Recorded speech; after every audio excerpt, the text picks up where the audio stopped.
Hi friends, welcome to Ajitha Samayal. நம்ம இன்னைக்கு எல்லாருக்கும் ரொம்ப பிடிச்ச ஒரு ஸ்வீட் ரெசிபி தான் பார்க்க போறோம். சம் சம். இது வந்து கடையில் போய் நம்ம வாங்குவோம். ரொம்ப காஸ்ட்லியான ஒரு ஸ்வீட்டு. குழந்தைங்களுக்கெல்லாம் ரொம்ப பிடிக்கும் இது. ஸோ இதை சுலபமாக நம்ம வீட்டிலேயே எப்படி செய்யலாம் அப்படிங்கிறத நம்ம இன்னைக்கு பார்க்க போகிறோம். தீபாவளிக்கு இந்த ஸ்வீட்டை நம்ம ஸ்பெஷலாக நம்ம வீட்டில் செஞ்சு கூட பார்க்கலாம். ஸோ இதை எப்படி செய்யலாம் அப்படிங்கிறத பார்க்கலாம். வாங்க கிச்சனுக்கு போகலாம் ஃப்ரெண்ட்ஸ். இப்போது சம்சம் செய்கிறதுக்கு முதல்ல ஸ்டவ் ஆன் பண்ணி ஒரு பாத்திரத்தில் பால், அதாவது நான் 3/4 லிட்டர் பால், ரொம்ப திக்கான க்ரீம் மில்க் இருக்குள்ளே திக்கான பால் அதை எடுத்து வச்சுருக்கேன். அதாவது 3/4 லிட்டருங்கிறப்ப ஒரு கப், இந்த கப்பில் 4 கப் அளவுக்கு பால். நீங்கள் கூட ஒரு மெஷர்மெண்ட் கப் வச்சு இந்த மாதிரி அளவு கூட வச்சு பண்ணிக்கலாம். ஸோ நான் இப்போ வந்து பால் கொதிச்சிருச்சு. இப்போ பால் கொதிச்சோடனே நம்ம என்ன செய்யலாம் அப்படின்னா, இந்த ஒரு டேபிள் ஸ்பூன் அளவுக்கு நான் வினிகர் ஆட் பண்ணுறேன். வினிகர் ஆட் பண்ணி கொஞ்சம் விட்டுருவோம், கலந்து விட்டுருவோம். ஸோ இப்போ வந்து பால் வந்து நல்லா திரிஞ்சு வந்துடும். இப்போ நமக்கு வந்து பார்த்திங்கன்னா பால் நல்லா திரிஞ்சிடுச்சு பாருங்கள். ஸோ பால் திரிஞ்சு வந்தாச்சு. இப்போ இதை நம்ம எடுத்து வடிகட்டிடலாம். நல்லா திரிஞ்சு வந்துடுச்சு. இப்போ நம்ம இதை எடுத்து வேறு ஒரு பாத்திரத்தில் ஊற்றி வடிகட்டி எடுத்துடலாம். இப்போ நான் ஒரு துணி போட்டு அதில் வடிகட்டி எடுத்துக்கிறேன். இது எல்லாமே அதில் போட்டுருவோம். இப்போ இந்த திரிஞ்ச பால் போட்டோடனே அப்படியே வடிகட்டி எடுக்காமல் நம்ம என்ன செய்வோம் அப்படின்னா, கொஞ்சம் தண்ணி ஊற்றி இதை வந்து லைட்டாக வாஷ் பண்ணி விட்டுறலாம். கொஞ்சம் லைட்டாக தண்ணியை நல்லா ஊற்றி வாஷ் பண்ணதுக்கப்புறமா இதை நல்லா பிழிஞ்சு எடுத்துக்கலாம். கொஞ்சம் கூட அதில் தண்ணியே இருக்கக்கூடாது. அந்தளவுக்கு நம்ம நல்லா கெட்டியமாக இப்படி திருவி நல்லா டைட்டாக அப்படி பிழிஞ்சு எடுத்துக்கலாம். கொஞ்சம் கூட தண்ணி இருக்கக்கூடாது. ஸோ அந்தளவுக்கு நம்ம அதை பிழிஞ்சு எடுத்துக்கணும். புழிஞ்சு எடுத்ததுக்கப்புறமா நம்ம என்ன செய்வோம் அப்படின்னா, நல்லா புழிஞ்சிட்டு இதை வந்து ஒரு 1/2 ஹவருக்கு இந்த பையை வந்து பிரிக்கவே கூடாது. எங்கேயாவது ஒரு இடத்துல நமக்கு இடம் இருந்துச்சுன்னா அப்படி தொங்க விட்டுறலாம். அது தொங்கிட்டுருக்கும். அதுக்கப்புறமா 1/2 ஹவர் கழித்து தான் நம்ம வந்து இதை செய்யவே ஆரம்பிப்போம். ஸோ இதை வந்து நல்லா டைட்டாக திருவியாச்சு. இதை பாருங்கள், இப்படி தொங்க விட்டுறலாம். தொங்கிட்டுருக்கு. 1/2 ஹவர் ஆகிடுச்சு, எடுத்துடலாம். பாருங்கள், 1/2 ஹவராக இதை அப்படி தொங்க விட்டுருந்தேன். இப்போ எடுத்தாச்சு. நல்லா டைட்டாக அப்படி இருக்குது பாருங்கள். இதையே தான் நம்ம வந்து பண்ணியிருக்கோம். இதே மெத்தட் தான் ஃபாலோ பண்ணுவோம். இப்போ இதை வந்து நல்லா உடச்சி விட்டுறலாம். இதை வந்து நம்ம நல்லா உடச்சி விட்டுட்டு ஒரு 6லேருந்து 7 நிமிஷம் வரைக்கும் நல்லா இதே போல் நல்லா பிசைஞ்சு விடணும். அப்போ தான் அது நல்லா சாஃப்டாக வரும் அந்த மாவு. ஸோ நல்லா பிசைஞ்சு விட்டுக்கலாம். இப்போ நம்ம வந்து இந்த மாவு பிசைஞ்சாச்சு. இதோட வந்து ஒரு டேபிள் ஸ்பூன் அளவுக்கு மைதா மாவு ஆட் பண்ணிக்கலாம். மைதா மாவு ஆட் பண்ணதுக்கப்புறமா ஒரு 2 மினிட்ஸ் அளவுக்கு நல்லா பிசைஞ்சு விடணும். அப்போ தான் அது நல்லா சாஃப்டாக வரும். ரெண்டுமே நல்லா சாஃப்டாக வந்து ஒரு சப்பாத்தி மாவு மாதிரி நல்லா பிறண்டு வரும். ஸோ அது வரைக்குமே நம்ம இதை வந்து பிசைஞ்சு விடணும். பாருங்கள், இந்த மாவு வந்து நம்மள சாஃப்டாக பிசைஞ்சாச்சு. நல்லா சாஃப்டாக வந்துருச்சு. ஸோ இதை அப்படியே நல்லா உருட்டி ஒரு 10 மினிட்ஸ் வந்து அப்படியே வச்சிடலாம். அது அப்படியே இருக்கட்டும். ஒரு 10 நிமிஷம் கழித்து நம்ம இதை வந்து உருட்ட ஆரம்பிச்சிடலாம். அதுக்குள்ளே நம்ம என்ன பண்ணலாம் அப்படின்னா, சர்க்கரையை வந்து பாகுக்கு அரைச்சிடலாம். இப்போ நம்ம ஸ்டவ் ஆன் பண்ணிக்கலாம். ஸ்டவ் ஆன் பண்ணிவிட்டு பேன் அடுப்பில் வச்சிடலாம். இப்போ நம்ம சர்க்கரை பாகு காய்ச்ச போகிறோம். சர்க்கரை பாகு வந்து கம்பி பதம் அந்த மாதிரிலாம் எதுவும் கிடையாது. சர்க்கரையை கரைக்க தான் போகிறோம். பேன் சூடாயிடுச்சு. இப்போ நான் வந்து 1/2 கப் அளவுக்கு சுகர் ஆட் பண்ண போகிறேன். 1.5 2 கப் அளவுக்கு ஆட் பண்ணிக்கலாம். நமக்கு கொஞ்சம் இனிப்பு வேணும்னா 2 கப் இருக்கட்டும். இதுக்கு வந்து நான் வந்து ஒரு 5.5 அளவுக்கு 5.5 கப் அளவுக்கு தண்ணி சேர்த்துக்கிறேன்.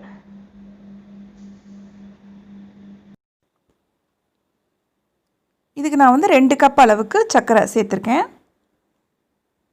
ஏன்னா 2 கப்புங்கிறப்ப கொஞ்சம் இனிப்பு நல்லாயிருக்கும், கரெக்டாக இருக்கும். அதுக்கு மேலே போச்சுன்னா ரொம்ப திகட்டுற மாதிரி ஆகிடும். ஏன்னா அதுவுமே சர்க்கரையில் ஊறும். திருப்பி நம்ம உள்ளே வைக்கிறப்ப வேறு ரொம்ப சர்க்கரை ஸ்வீட்டாக இருந்தால் நல்லா இருக்காது. ஸோ 2 கப் அளவு சர்க்கரையே போதுமான அளவாக இருக்கும். ஸோ இது கரையட்டும். இது கரையிறதுக்கு எப்படியும் ஒரு 10 நிமிஷம் ஆகும். இந்த சர்க்கரை வந்து கரைஞ்சி வர்றதுக்குள்ளே நம்ம என்ன பண்ணுவோன்னா, மாவு வந்து ரெடியாக எடுத்து வச்சுருக்கோம். ஸோ இதில் வந்து நம்ம அந்த சம்சம்காக ரெடி பண்ணிடலாம். உருட்டி வச்சிடலாம். சம்சம் தெரியும் இல்லையா, அந்த ஒரு மாதிரி சிலிண்டர் ஷேப்பில் இருக்கும். ஸோ அதே போல் நம்ம அதை உருட்டி எடுத்துடலாம். இந்த மாதிரி பண்ணிவிட்டு ரொம்ப 2 கைக்கு நடுவில் வச்சுட்டு மெதுவாக, ரொம்ப அழுத்தி உருட்டாதீங்க, மெதுவாக உருட்டினா போதும். இப்படி நல்லா உருட்டி விட்டுட்டு 2 சைடும் தட்டி அழகாக எடுத்து வச்சிடலாம். ஸோ நம்மளுடைய அந்த சம்சம் ஷேப் வந்து பர்ஃபெக்டாக அழகாக வந்துருச்சு. ஸோ இதே போல் நம்ம எல்லா சம்சம் இதையும் உருட்டி எடுத்துடலாம். இது வந்து ரொம்ப ஈஸியாக நம்ம வீட்டிலையே செஞ்சிடலாம். அப்படி ஒரு ஈஸியாக இருக்கும். ரொம்ப டைமே எடுக்காது. அந்த அளவுக்கு ஈஸியான ஒரு ஸ்வீட் இது. பார்க்குறதுக்கு நம்ம வந்து கடையில் போய் பார்க்கும்போது ரொம்ப காஸ்ட்லியாகவும் இருக்கும், அதே மாதிரி ரொம்ப டைம் எடுத்துக்கும் அப்படின்னு நம்ம நினச்சிப்போம். ரொம்ப ஈஸியான ஸ்வீட் தான். இப்போ சர்க்கரை பாருங்கள் நல்லா கரைஞ்சிருச்சு. இப்போ நான் ஒரு 3 ஏலக்காய் மட்டும் அதில் போட்டுக்கிறேன். ஓகே, இப்போ இந்த சர்க்கரையெல்லாம் நல்லா கரைஞ்சி கொதிக்க ஆரம்பிச்சிருச்சு. ஸோ இப்போ நம்ம அந்த உருட்டி வச்சுக்க உருண்டையெல்லாம் வந்து அந்த சம் சம் ஸ்வீட்ஸ் வந்து அந்த சர்க்கரை பாகில் வந்து போட்டுக்கலாம். இதில் போட்டதுக்கப்புறமா நம்ம என்ன செய்வோம் அப்படின்னா, இதை வந்து ஒரு 15 நிமிஷத்துக்கு 15லேருந்து 20 நிமிஷம் வரைக்கும் இதை கொதிக்க விடணும். நல்லா மூடி வச்சிடலாம். மூடி வச்சுட்டு மீடியம் ஃப்ளேமில் இருந்தால் போதும். ஹை ஃப்ளேமில் வைக்காதீங்க, மீடியம் ஃப்ளேமில் இருந்தால் போதும். 15 to 20 மினிட்ஸ் வந்து இது இருக்கணும். அது வரைக்கும் நம்ம அதை எதையுமே செய்ய வேண்டாம். மீடியம் ஃப்ளேமில் வச்சுட்டு 20 நிமிஷம் கழித்து பார்த்தா போதும். ஓகே ஃப்ரெண்ட்ஸ், இப்போ கரெக்டாக 20 மினிட்ஸ் ஆகிடுச்சு. இப்போ இதை நம்ம ஓப்பன் பண்ணிடலாம். பாருங்கள், நம்மளுடைய அந்த ஸ்வீட்லாம் வந்து நல்லா உப்பி வந்திருக்கு. நான் போடும்போது எவ்வளோ குட்டியாக போட்டேன் பாருங்கள். அந்த சர்க்கரை பாகில் வந்து வெந்து நல்லா உப்பி அழகாக வந்திருக்கு. இப்போ நம்ம அவ்வளோதான், இதை இறக்கிட வேண்டியதான். இதுக்குள்ளே இருந்து ஆற விடணும். அப்போ தான் அந்த சர்க்கரையெல்லாம் நல்லா ஊறி இன்னும் கொஞ்சம் நேரம் இருக்கட்டும். ஆறும்போது எப்படி ஒரு 1/2 hour ஆகும். அது வரைக்கும் அதில் இருக்கட்டும். அதுக்குள்ளே நம்ம அதுக்குள்ளே வைக்கிறதுக்கு ஒரு ஸ்வீட் இருக்கும் இல்லையா, அதை வந்து நம்ம என்ன சொல்லுவோம் அப்படின்னா மாவா சொல்லுவோம், இல்லைன்னா கோயா அப்படின்னு சொல்லுவோம். அதை வந்து இப்போ நம்ம ரெடி பண்ணலாம். அது வந்து நிறைய பேர் பார்த்தீங்கன்னா ரெடிமேடாக வாங்கி இந்த செய்வாங்க. இந்த ஸ்வீட்டை மட்டும் சர்க்கரை கலந்து அதுக்குள்ளே வைக்கவும் செய்வாங்க. ஆனால் நம்ம ரெடி பண்ண போகிறோம். இப்போ அதுக்கு நான் ஒரு 1லேருந்து 1.5 டீஸ்பூன் அளவுக்கு நெய் ஆட் பண்ணியிருக்கேன். சின்ன ஸ்பூன் தான், 1.5 டீஸ்பூன் அளவுக்கு நெய் போட்டுக்கலாம். நெய் போட்டதுக்கப்புறமா ஒரு 1/4 கப் அளவுக்கு மில்க் ஆட் பண்ணிக்கலாம். 1/4 கப்பு பால் ஆட் பண்ண உடனே ஒரு 1/2 கப் அளவுக்கு மில்க் பவுடர் ஆட் பண்ணிக்கலாம். இதை ஆட் பண்ணோடனே நல்லா கலந்து விட்டுறணும். கெட்டியாகக்கூடாது, நல்லா மிக்ஸ் பண்ணி விட்டுருவோம். ஒன்றும் பிரச்சனை இருக்காது. நல்லா நம்ம கிளந்து விட்டால் மட்டும் போதும். நல்லா இப்படி கிளறி விட்டுட்டே இருந்தால் போதும். பாருங்கள், இப்போயே அது திக்காக ஆரம்பிக்குது. ஸோ இதை நல்லா கலந்து விட்டுருவோம். இதில் நம்ம வந்து எந்த ஃபுட் கலர்லாம் எதுவுமே ஆட் பண்ணல. ஏன்னா வீட்டில் செய்கிறதுனால ஃபுட் கலர்லாம் தேவையில்லை அப்படின்னு நினச்சிட்டு அதெல்லாம் செய்யலை. எல்லாம் குழந்தைங்களாம் சாப்பிடுவாங்க, அதனால நான் ஆட் பண்ண கிடையாது. இப்போ இதை நல்லா கலந்து விட்டதுக்கப்புறமா மில்க் பவுடர் கலந்த உடனே நம்ம வந்து ஒரு 1.5 டீஸ்பூன் அளவுக்கு ஐசிங் சுகர் எடுத்து அதையும் சேர்த்துக்கலாம். ஐசிங் சுகர் சர்க்கரையை நம்ம வந்து மிக்சியில் அடித்து கூட எடுத்துக்கலாம், இல்லை வாங்கி வச்சுருந்தா கூட ஓகே தான். இப்போ 1.5 டீஸ்பூன் அளவுக்கு 1.5 டேபிள் ஸ்பூன் அளவுக்கு ஐசிங் சுகர் ஆட் பண்ணிக்கலாம். அதை நல்லா அதையும் சேர்த்து நல்லா கலந்து விட்டுருவோம். மிக்ஸ் பண்ணிடலாம். 1.5 டேபிள் ஸ்பூனே நமக்கு அதிகமாக தான் இருக்கும்.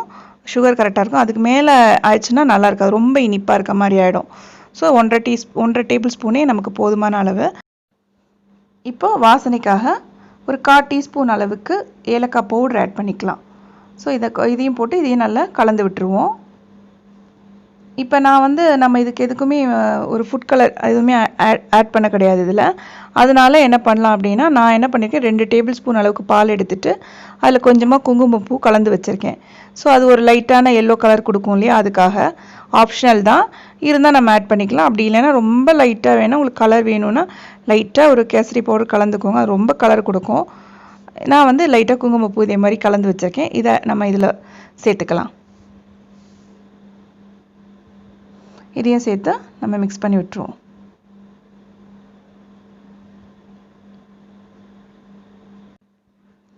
பாருங்கள், இது நல்லா பிரண்டு அப்படியே வந்துட்டே இருக்குது. இது வந்து நமக்கு இந்த மாவா இது வந்து செய்கிறதுக்கு நமக்கு ரொம்ப ஒரு 5லேருந்து 10 நிமிஷம் கூட ஆகாது. அவ்வளோ சீக்கிரமாகவே இது செஞ்சிடலாம். அவ்வளோ ஈஸியாகவும் இருக்கும். இது தனியாக எடுத்து சாப்பிட்டா கூட நமக்கு நல்ல பால்கோவா டேஸ்ட் கொடுக்கும். அவ்வளோ சூப்பராக இருக்கும்.